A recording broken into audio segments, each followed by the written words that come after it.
to Everything Psychic with Mary and Gayle. I'm Hello, Reverend Mary Hall, I am Gayle Tracy Mole with the East Texas Psychic Fair. and we are here this evening to talk about any and everything psychic. So, We're open to all your questions, and uh, a lot of times we will answer and do some draws. And if you want answers on some specific questions, we can. Or if you just want to ask something about being psychic and gifted, this is the place to ask a question. it is. So go ahead and post your questions in chat, and I'm going to show you what I got at the Galactic Expo, which is a psychic fair put on Oh, by KC KC Metaphysical. It was last weekend here in Nashville. It's selenite. that is gorgeous. I mean, I don't know if you can tell, but on camera, it is glowing. It is. And anybody who doesn't know, selenite is just one of those marvelous crystals. Everybody should have some selenite. It is so great for cleansing, grounding. Now, if you want, I will show you. This is like one of the first pieces of selenite I got, and it was Mhm. such a deal. I knew what it was. Here, let me get it. Uh, All right. let's So see. I'll wait. Sapesh, thank you for joining us. I'll wave my selenite wand around while Gail is getting her Yeah, piece. look at this. I put this in underneath my Reiki table. Ooh, that It is is, beautiful. yes, it is this big honking piece of selenite, and you will never guess where I found Where? it. Ross's. I At found Ross? it at Ross. You're dress shopping. Yes, yes. And they've got the home aisle, and I wandered through, and I really didn't have the money, but I caught these on the sale in the clearance rack, and I knew what they were, and I gathered every single one of them. That was my Mhm. Christmas gifts that year, but I kept this one for an underneath my Reiki table. And the reason I use it underneath my Reiki table is it's all about alignment. It is about Right. getting you in alignment, and it's also very good for cleansing your aura, okay? Mhm. And you know what? We should have had this and underneath my laptop last Yes. week whenever we had such a internet connection problem. Enough said. Yes, so Well, we're putting it Subhash, underneath there. thank, thank you for joining us from India. We're so glad to have you. And good evening, Caredware. Good to see you. Oh, you're back, and guess what? Hopefully this week we can actually not be popping in and out. Mary is not blind, and I'm not being deaf. Yes. Yeah. No, there will be no technical issues this No, week. no, no technical issues. Both of us have the selenite. We have our selenite. Now, the way I got this wand is interesting. I've been having a lot of trouble with tendonitis in my ankle, so I had a Reiki session done. Oh, cool. And the gentleman who did it, Juju by Jojo, was giving out selenite wands to everyone who Oh, did a session with him. that is an amazing gift. That is It is. wonderful. I like I said, I can't say enough about selenite. If any of you out there are interested in Reiki, I actually can do remote sessions with Reiki. I prefer to have met you at least once. But we can actually do that online if you want, because you can send Reiki remotely. I've sent Reiki to Mary before and made a She difference. has. She Yeah. has. She killed a migraine for me once. It was wonderful. Yes, and we're connected enough, we've talked enough that it's easy for me to connect with her and send energy, but Mary and I have never physically met.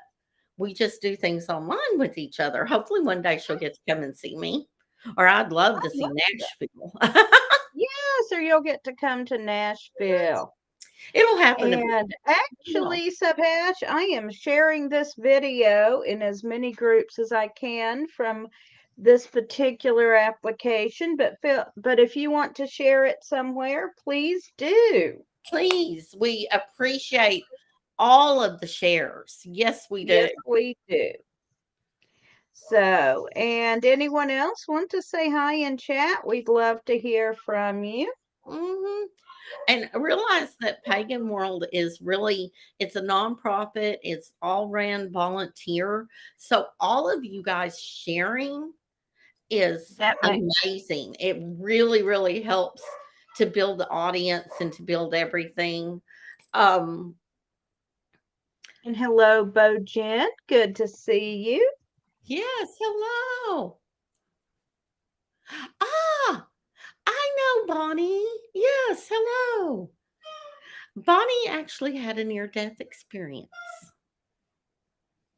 Oh, really? A book about it, and she does some wonderful artwork about it.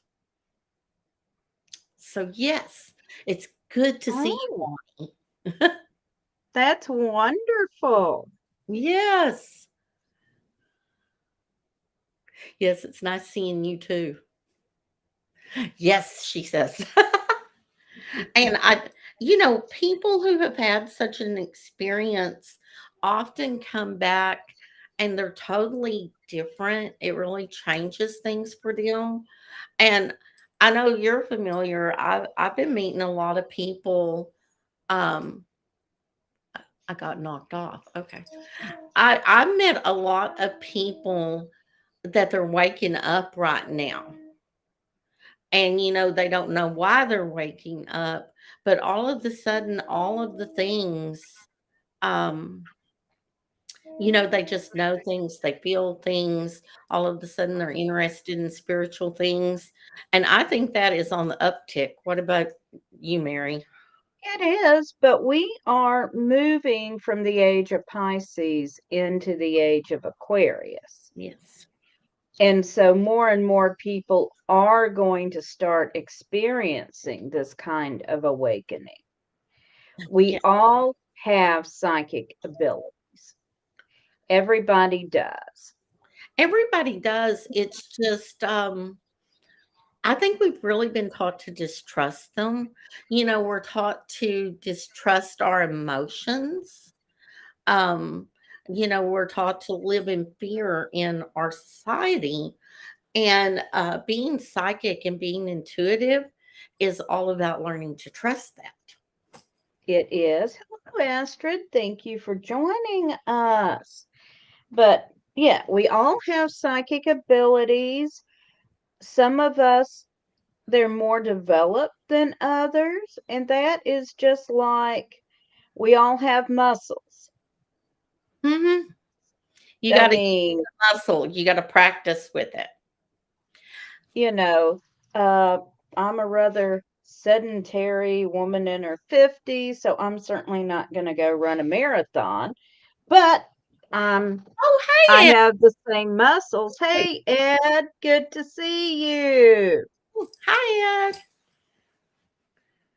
So it is important if you are feeling your psychic abilities start to wake up, so to speak, trust them. Yes, learning to trust. And often that's what a pendulum is about. It's about Yes, learning how to connect with your own inner sense of knowing. Uh, most people that pick up cards, they don't necessarily read for the people. It's about them developing their own intuition. Okay. yes. Muscle testing. Muscle testing is a form of developing your intuition and your own sense of knowing about your own body. Can you explain what muscle testing is? A lot of people probably don't know what that is. Okay, so I've seen several different forms of it. Um, the very first one that I was exposed to is you hold something in your hands. For instance, the selenite. Okay, and you hold it in your hands and you ask if this is good for you. I like to put it up to my heart, and you ask if this is good for you to use, if it's meant for you. And uh whenever you push back, like if you fall back, that is a no.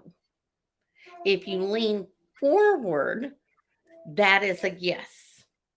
Okay? I have seen other Mhm. people do it like you say, uh, is Western medicine good for me? And you look, my hand didn't move.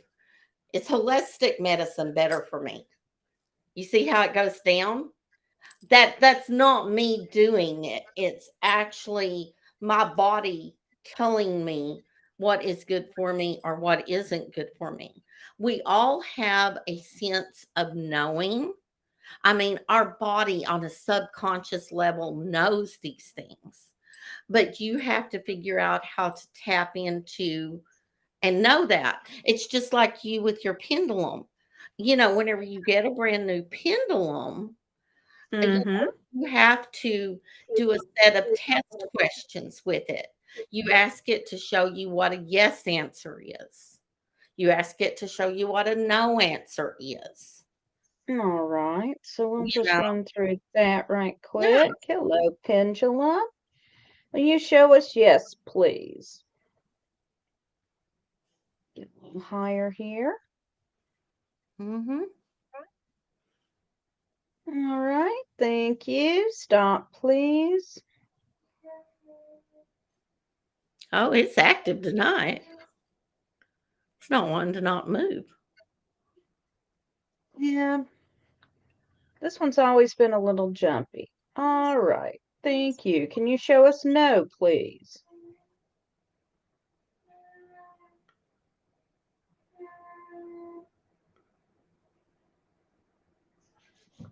All right. Thank you.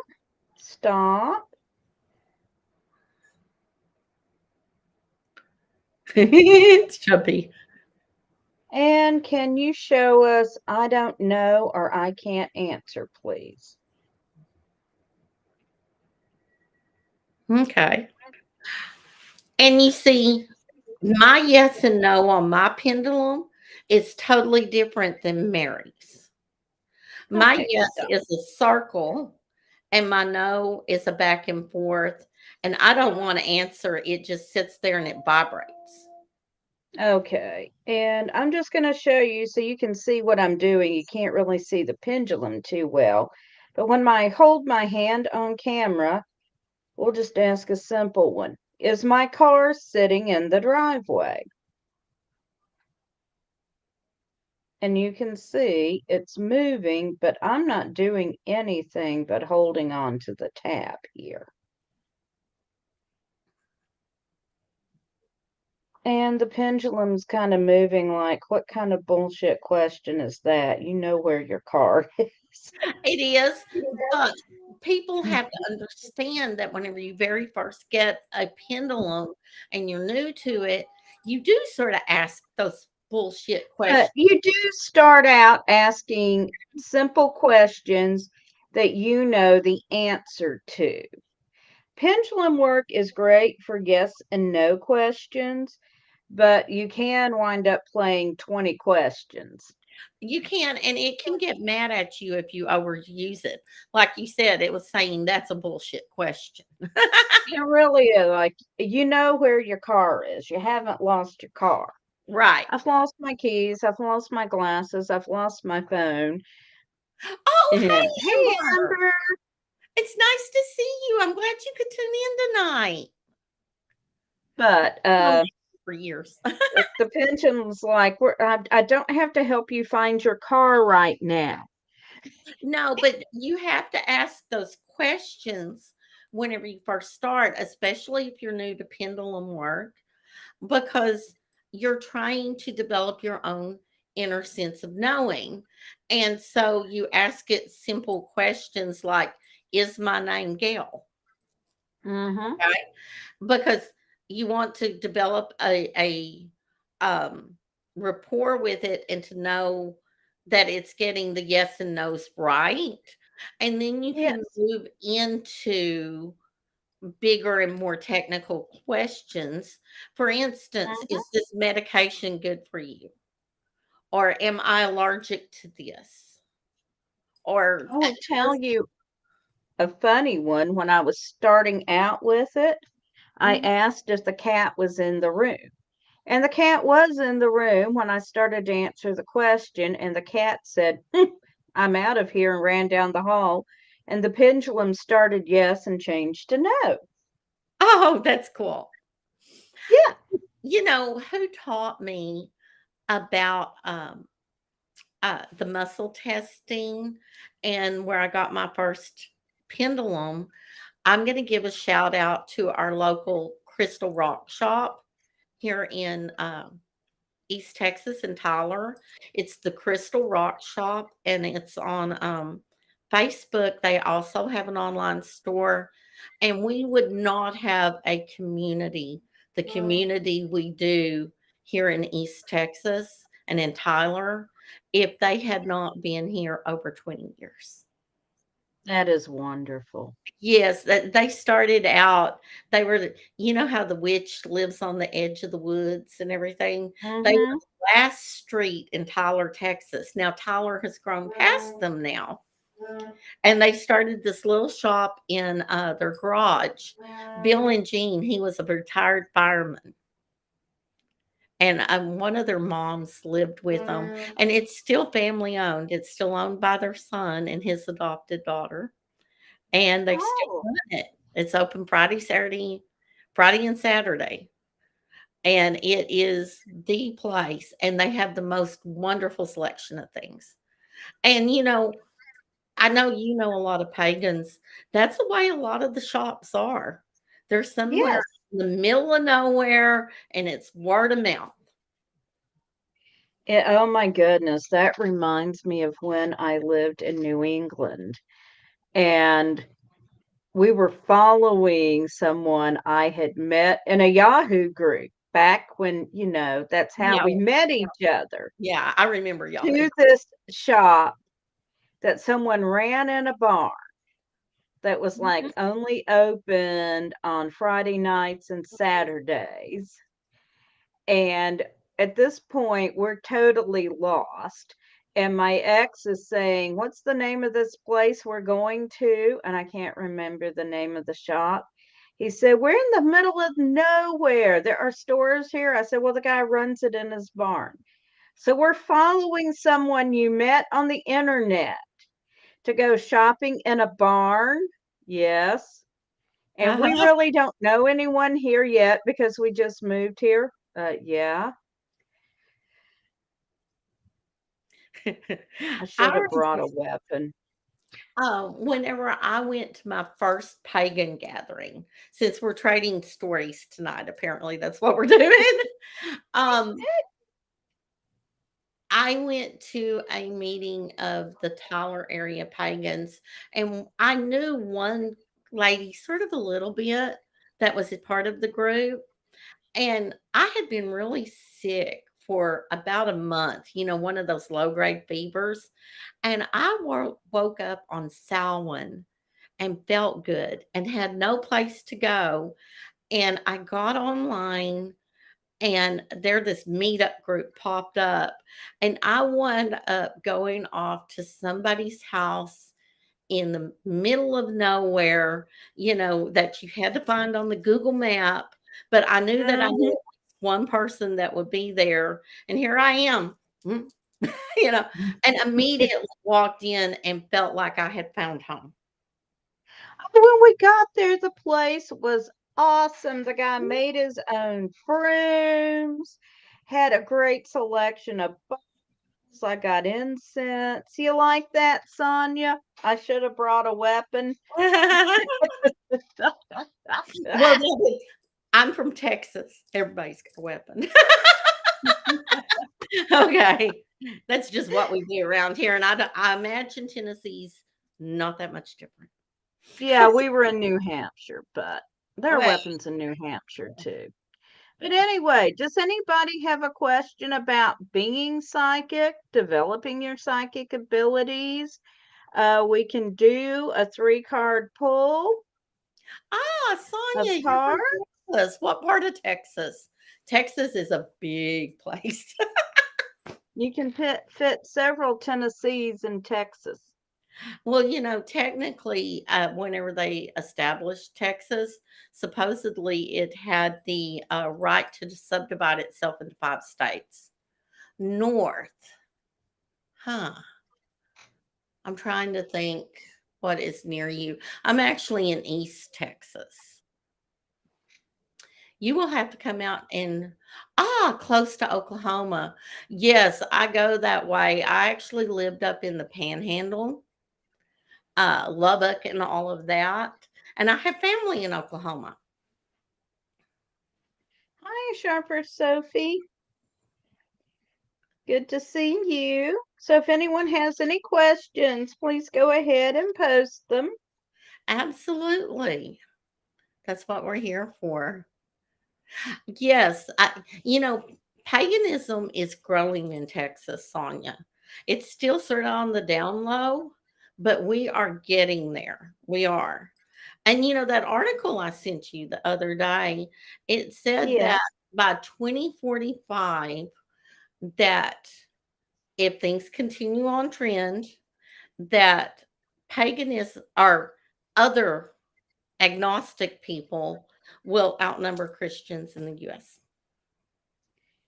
I think so. I know when I'm tootling around my small city here in Tennessee, wearing my pentacle, I am getting compliments on it from younger people. Yeah, And I'm not afraid to wear my crystals anymore. You know what, Sonia? I gave up. I wear this all the time. And I don't know if you guys can see, but I wear my pentacle. I wear my key to symbolize Hecate. I wear my chakras. And I wear my turtle, which is part of my totems. Okay, turtle's one of my totems. And it's funny because I wear this the majority of the time. If I leave the house, I got my jewelry on. And mm-hmm. it's funny because my granddaughter, she's 2, and she goes every place with me. So whenever she sits in my lap, she wants to chew on my necklaces. I mean, Oh this yeah. this fits in her mouth really well. Oh So yeah. Both she my grandkids teased on my pentacle. that's it. She's growing up on this. And so the other day we were sitting in the doctor's office, and I'm like, yes, that's my pinnacle and that's my chakra. And I'm just imagining the lady on the other side, the receptionist there at the desk. And I'm just telling her what all the things are. I don't care anymore. I don't either. No. My give a damn has officially busted. Oh, you're a turtle person too, Sonia. Yeah. Yay. Yeah. So, anyone got any questions for us? I think everybody's just enjoying participating and maybe enjoying our conversation, Mary. Because I think so. it's funny, but it's what people call living the magical life. And I Yes. honestly think you and I both do that. And Ed does that. Ed's done that a long time. Oh, it's been doing that for about 30 years now, I think. Yeah, I mean, back whenever my kids were in school, I was a little bit learier of doing that, but I just got to where I don't care. Right. Yeah. Hi, Alvin. Thanks for joining us. Hey, When Alvin. I became one of the coordinators for Nashville Pagan Pride Day, and we incorporated, Mhm. um, and we had to use an address. So I called a family meeting. My husband and my daughter, who was, oh, in her 20s, I think at this point, still lived at home. Like, okay, if I do this and use this address, we're going to possibly get some haters here. And they're like, do it. We never did.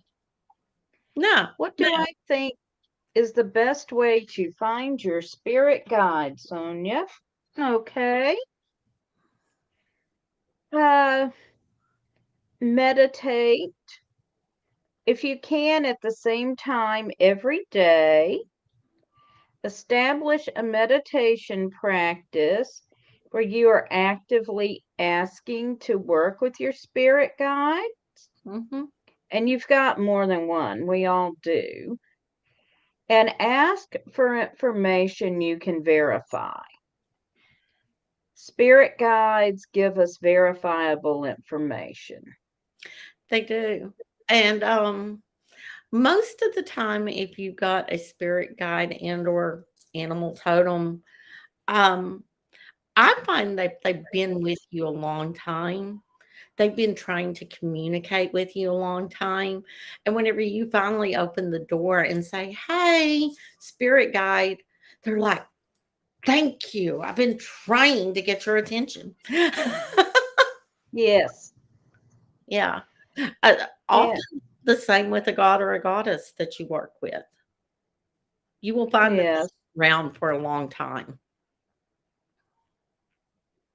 And they, yeah, that's very true. And like, Uh, my father is one of my spirit guides, and this is kind of funny. We used to sing the song The Battle of New Orleans Uh, when he mhm. liked that song. It's an old country music song. We would sing Oh, it together when I was a kid, and that song will come to my attention in the oddest ways. Yeah, absolutely, like, and hi, Daddy. He's just telling me hi. yeah, you know, um,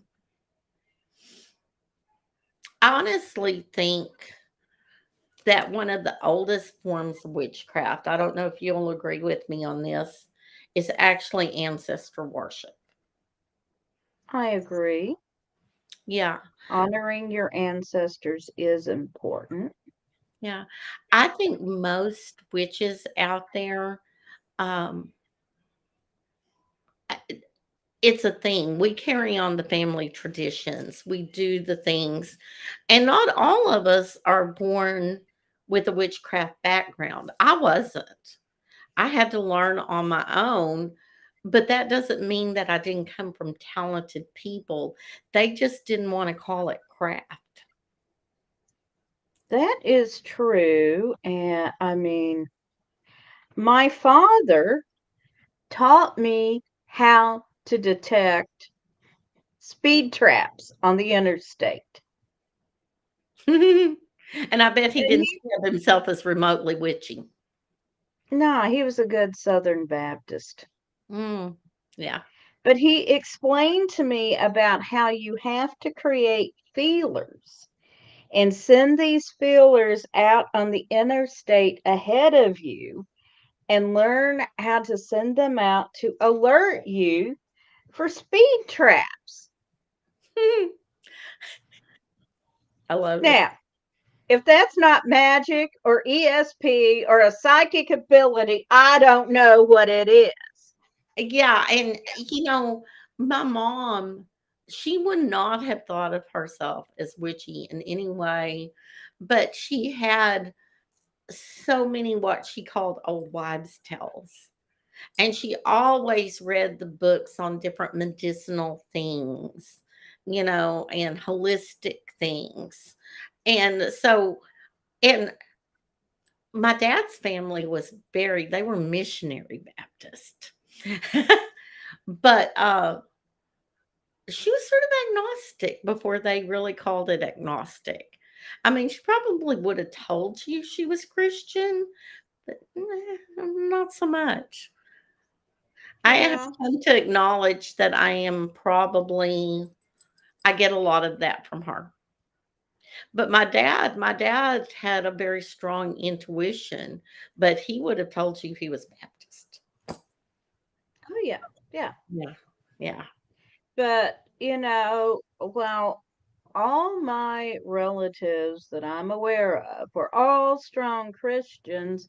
I have talked to many of them now that they have crossed over, and no one is sitting in judgment on my path. That's another thing I want to say. Don't be afraid to reach out to those who've crossed over because that petty judgmental bit does not usually come through.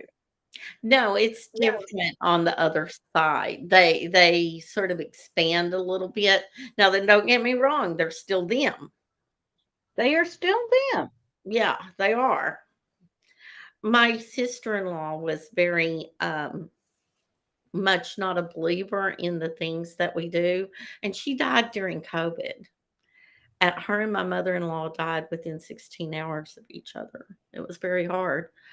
But, she comes to visit on a regular basis now because she still had a lot of stuff to do, you know? And she's very happy to come and make herself known.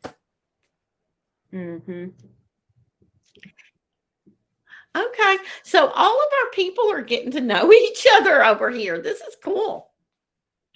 Yeah, Helping people meet each other. cool. Yeah.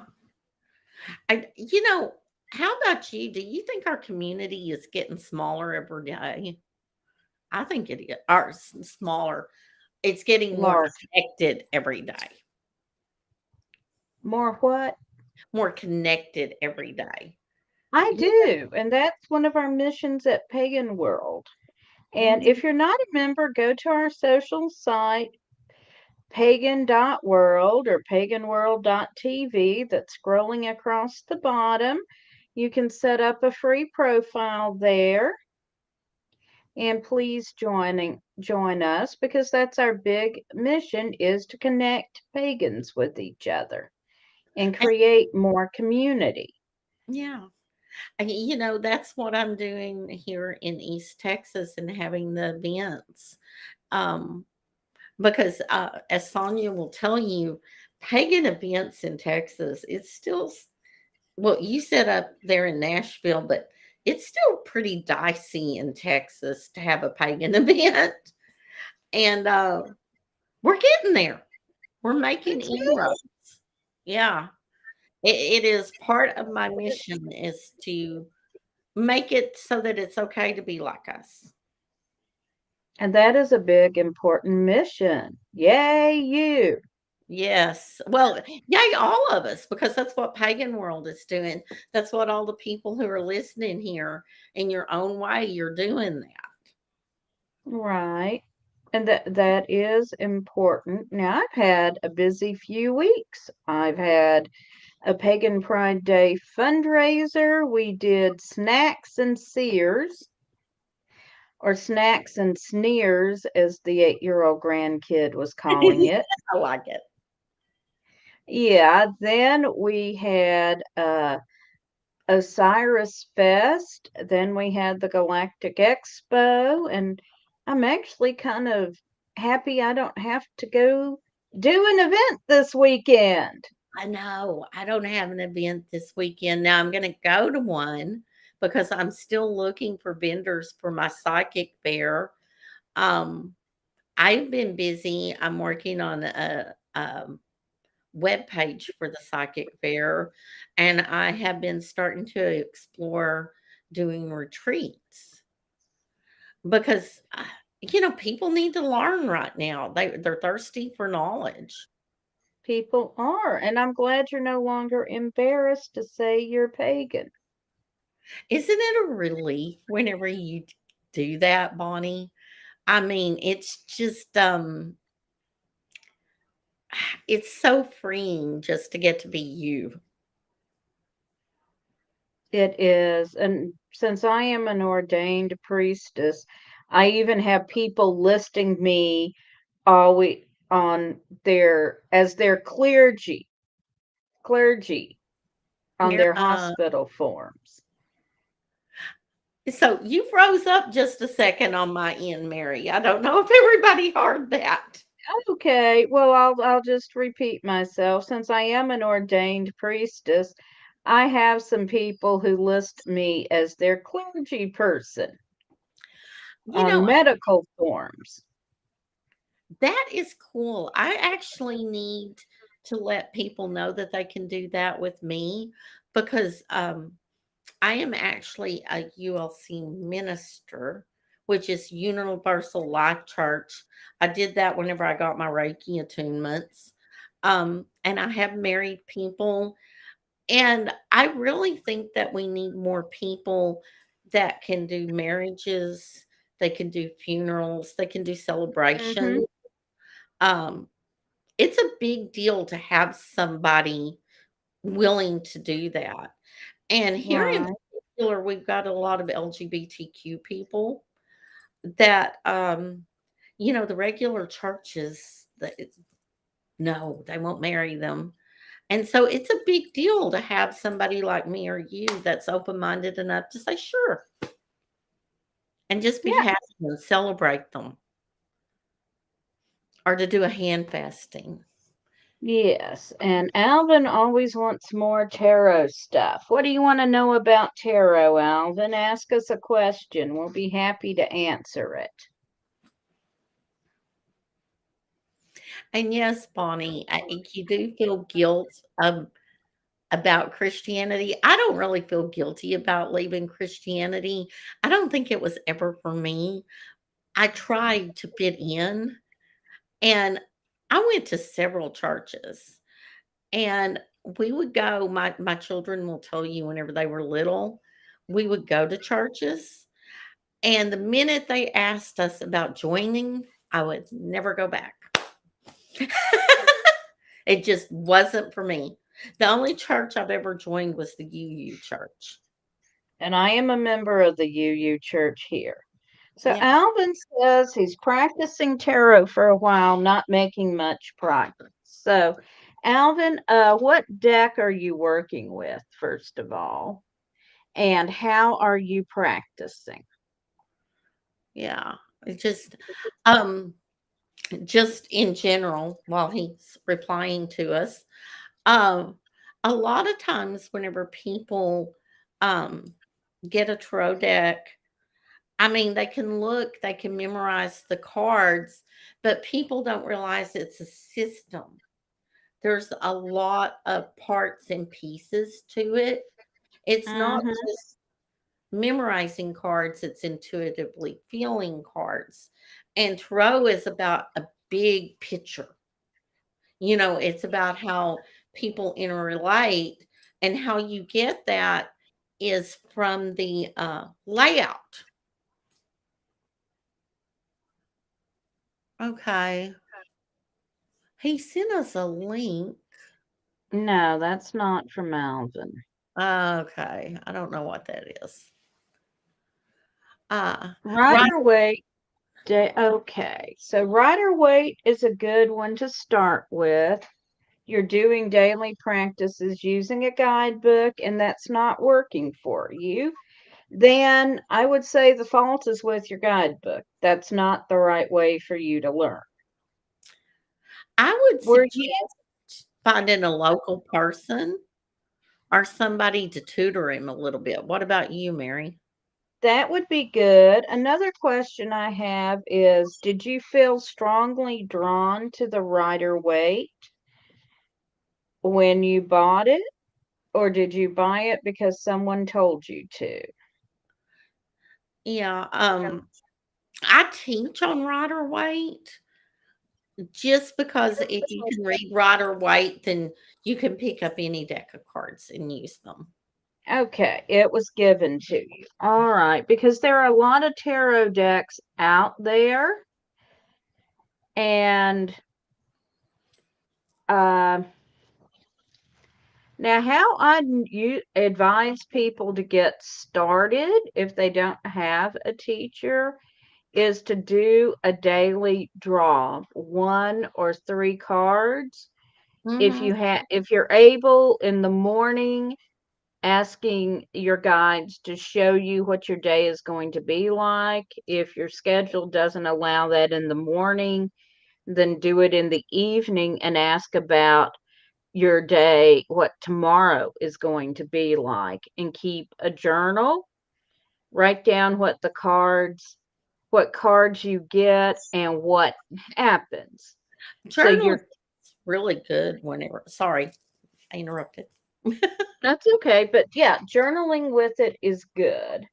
And the other thing I would suggest is that you practice on your friends and family. The only way to learn to read for other people is to read for other people.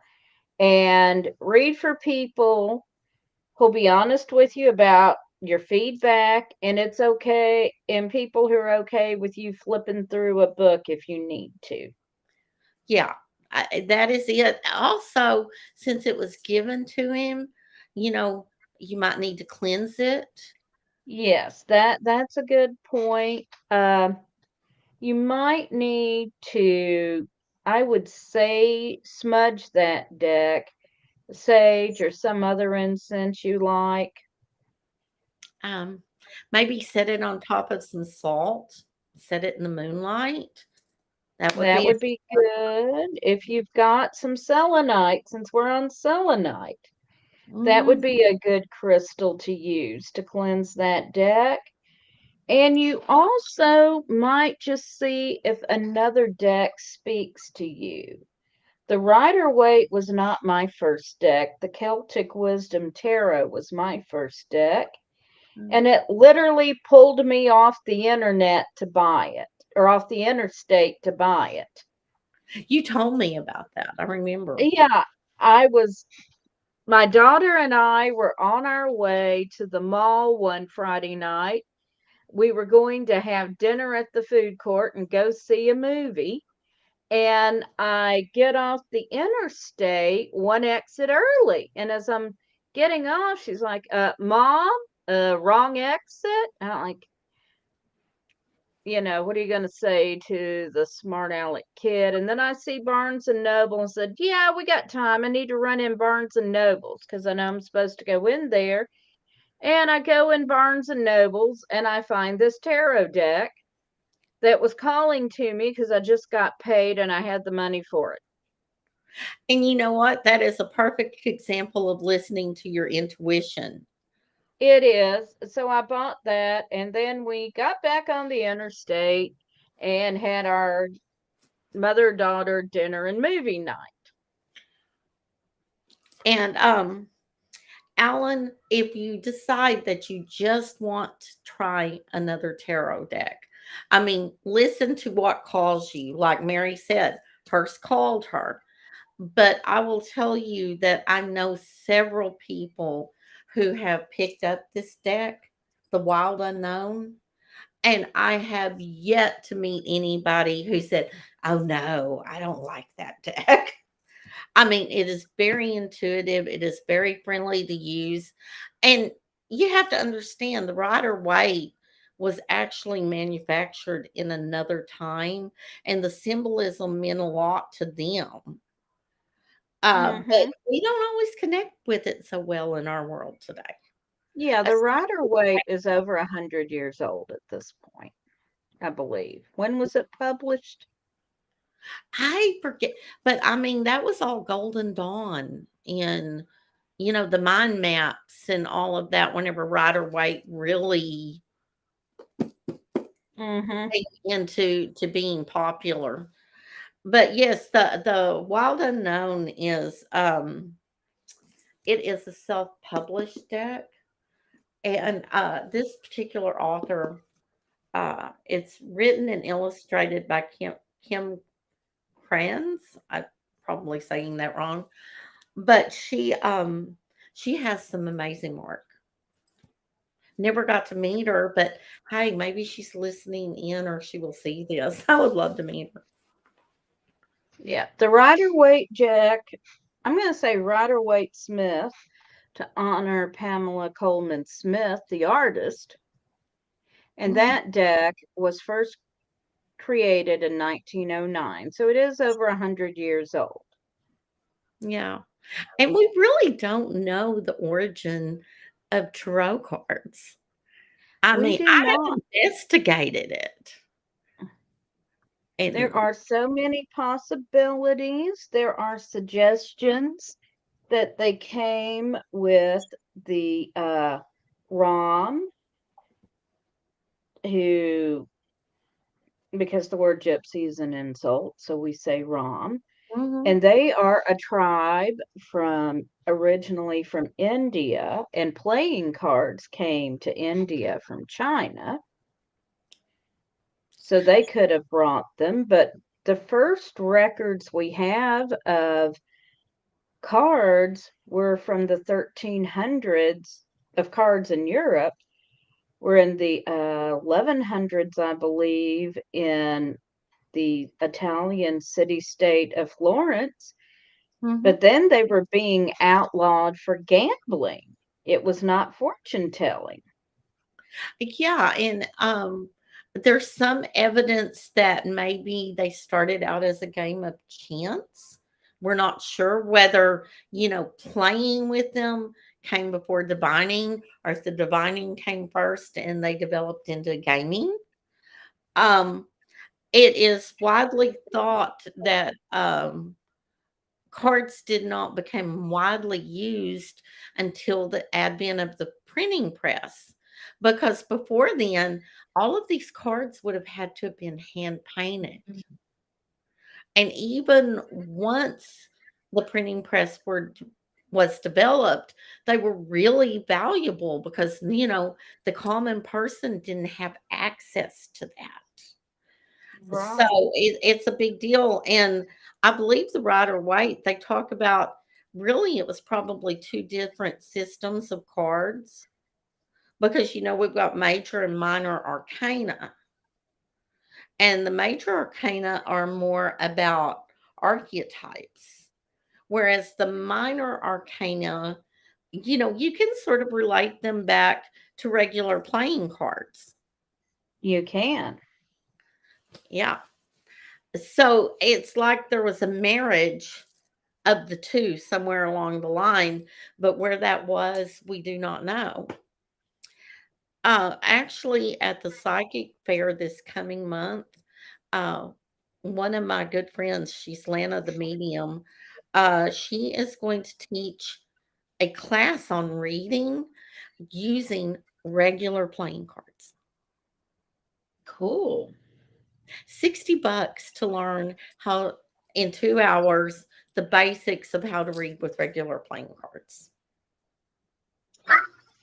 That's a deal. Excuse me, folks. Bless you.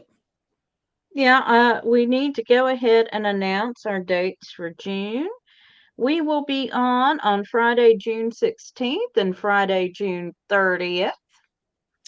And this is just because Mary and I both have a lot of things to do, and that's good dates for us. Yes, we are on select Friday evenings Mhm. because we both have things going on. We both do.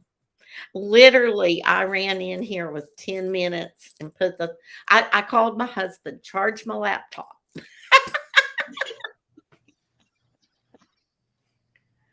Hmm.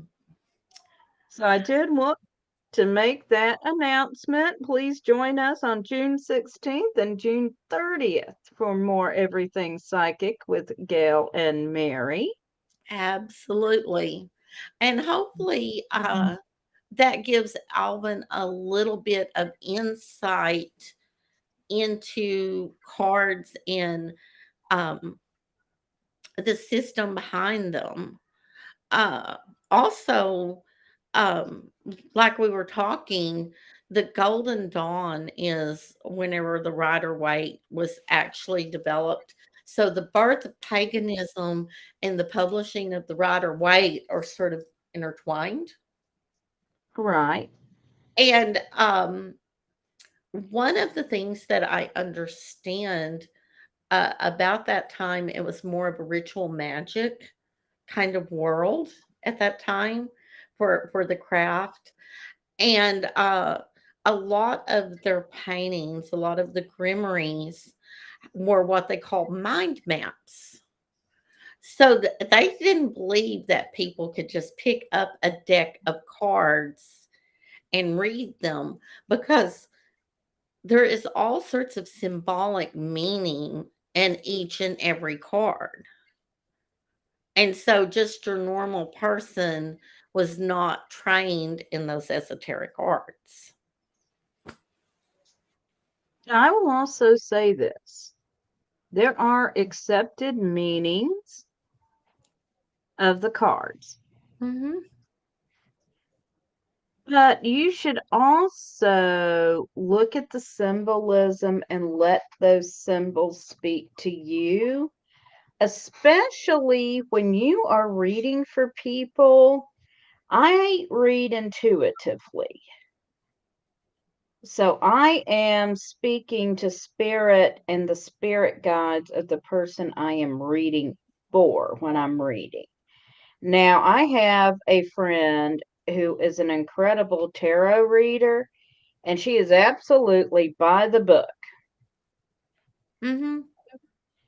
And she just, as a matter of fact, she's asked me to read for her.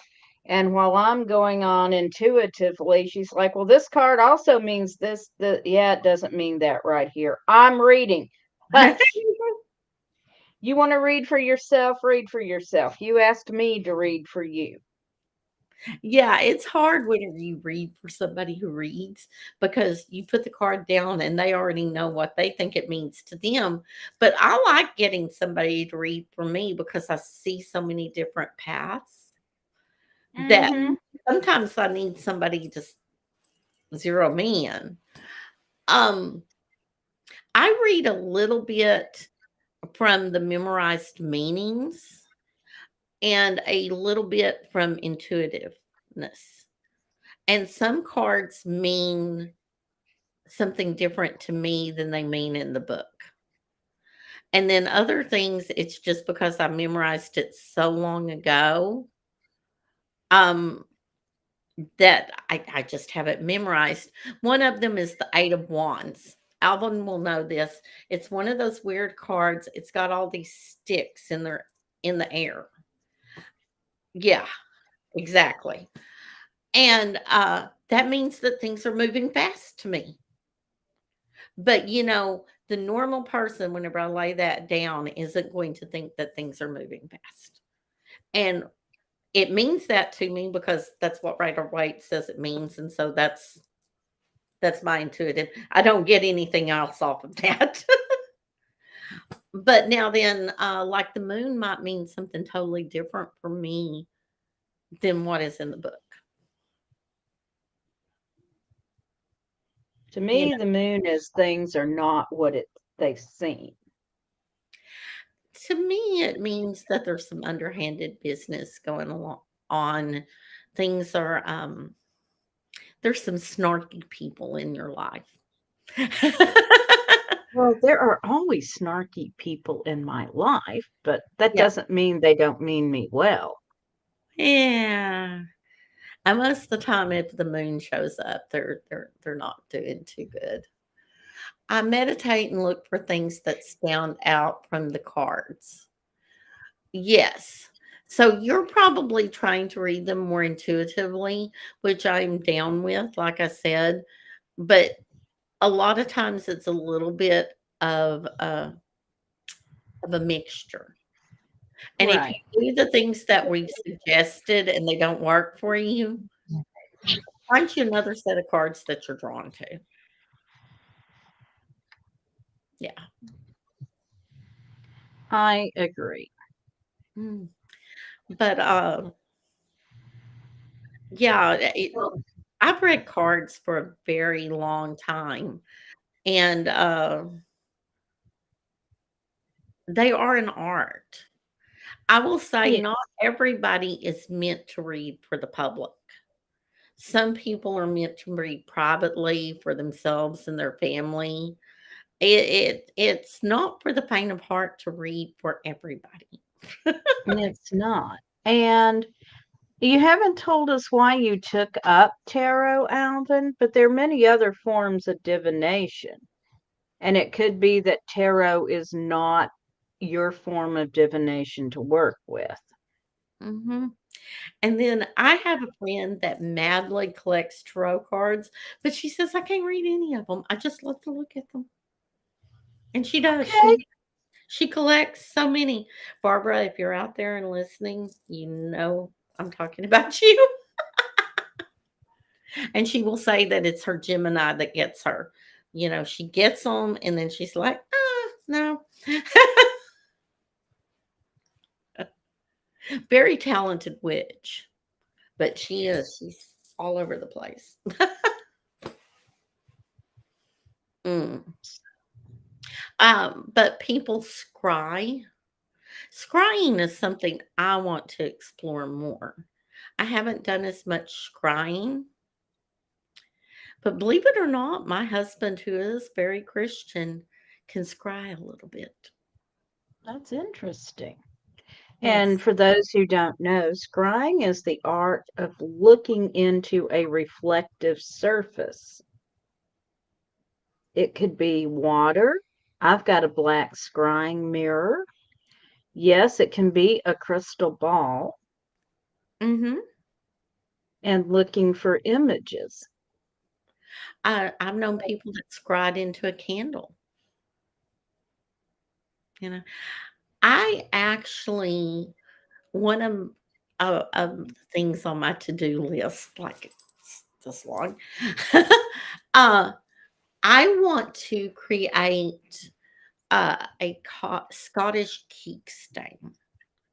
And a keek stain was used for scrying, but a keek Mhm. stain is a concave um, bowl like thing that is set into a box. Hmm. It's black, you know, you paint it. Scott Cunningham in Scottish Pictish Witchcraft talks about the traditional tools of the Scottish craft, which, believe it or not, is where a lot of the original work on being Wiccan came from is Scottish Pictish witchcraft because Right. they just could not get rid of the tradition in those people. But a keek stain was a traditional tool of Scottish Pictish witchcraft. And so whenever you open the box, you're actually opening a portal to scry. That is cool. Yes, yes. Like I said, on my to-do list. Intuitive astrology. That sounds Bless you. interesting. Bless you. Astrology is one of those mystifying things. I go and I get my astrologer friend married off. I don't even attempt to say that I understand astrology, let alone intuitively. How about you, Mary? I